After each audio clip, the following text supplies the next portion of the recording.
March 2024 Astrology, Unlocking Your Fate. This forecast is for the March eclipse information and more for the rest of the month. We are closing out 2024's first period of this open and free period with personal planet retrogrades, where you can plan, you can create, you can manifest, you can launch things. We are also in the shadow of eclipse season. This is a time where we're traversing back and forth between the me and the we sectors of your chart, between Aries and Libra. We're starting the month off strong with Aquarius energies that encourage all types of humanitarian efforts, internet-based connections, projects. I want you to be thinking about like new technology, AI, science, futuristic inventions, and Pisces energy. This is also a strong force of energy because there are so many personal planets here.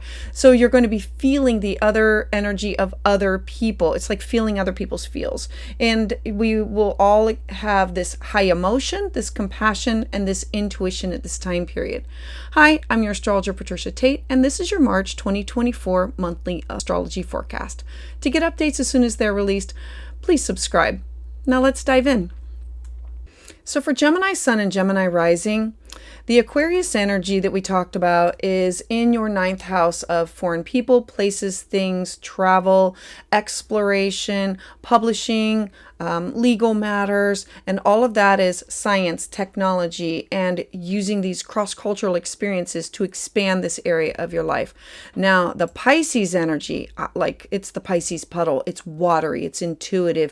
This is with your career, your job, your legacy, how people will see you or how you will be known as. It's also authority figures, and it's being in tune to what the rest of the world needs or wants, and feeling like you have your finger on the pulse of humanity. All right, so let's talk about the very first date of March 9th.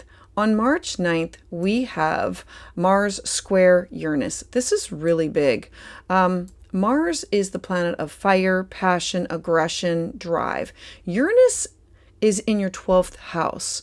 It's the hidden house. It's the house of hidden enemies, shamanic work, prison, self-isolation, dreams, intuition, spirit guides. It's the house of affliction.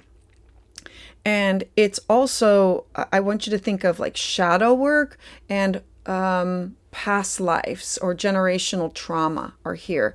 Now, Mars is in your 9th house of your cross-cultural experiences, you traveling, you taking a class, you taking a workshop, having something published, and legal matters. So Mars and Uranus coming together in a square. Squares are hard. They're a 90-degree angle that the energy is difficult, but this is a difficult combination of these two planets coming together. Uranus is unpredictable, and it's about rebellion. And so this is you feeling rebellious, erratic, having these decisions, initiating some things, burning major bridges. And this could be with, again, like people that you traveled with, or people, or legal matters, or things that have to do with classes or workshops, or these experiences of foreign people, places, and things.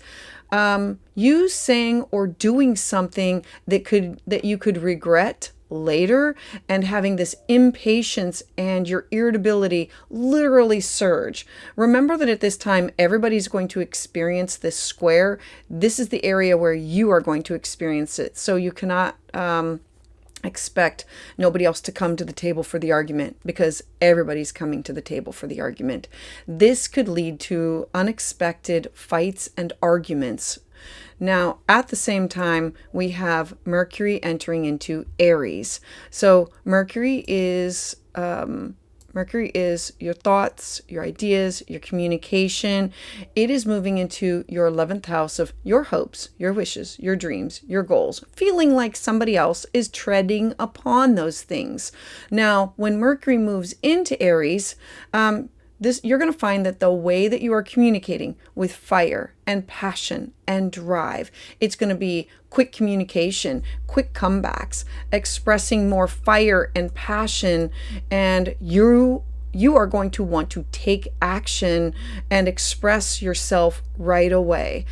Taking the lead, taking the initiative, and feeling like you are on the right end of what you are doing with, and this could also be with groups that you belong to, or clubs or organizations. All right, so Gemini, I am encouraging you to use caution on that day. Actually, I'm encouraging everybody to use caution on that day. As we move forward to the 10th, on March 10th, we're going to have this beautiful Pisces new moon. Now, Pisces is watery, it's intuitive, it's psychic, it's dreamy, it is connected to everybody, everything. It's like, you're red, I'm blue, let's be purple together. Let's just like blend everything. You're going to want to pursue projects with people that you work with, or philanthropic ideas or activities. The 10th house is your social status. It is you in the outside world. It is your career, what you want to achieve. It's your professional life. It's your reputation. And you wanting to pursue projects that are spiritual in nature, or dreamy, or like, how can we help everybody? You may have these new opportunities, fresh start, clean slate, new beginning with this new moon, to explore these creative pursuits and tap into your intuitive side. All right, then I want to move forward to March 11th. So on March 11th, like literally the very next day, we have Venus. Venus is the goddess of love and money and resources and cash. And Venus wants to bring people, places, and things together in the sign of Pisces, for your job, for your career, for your legacy, for how you want to be known. It's you bringing co-workers together or authority figures together and saying, like one love. Can't we all, like we are the world, that song.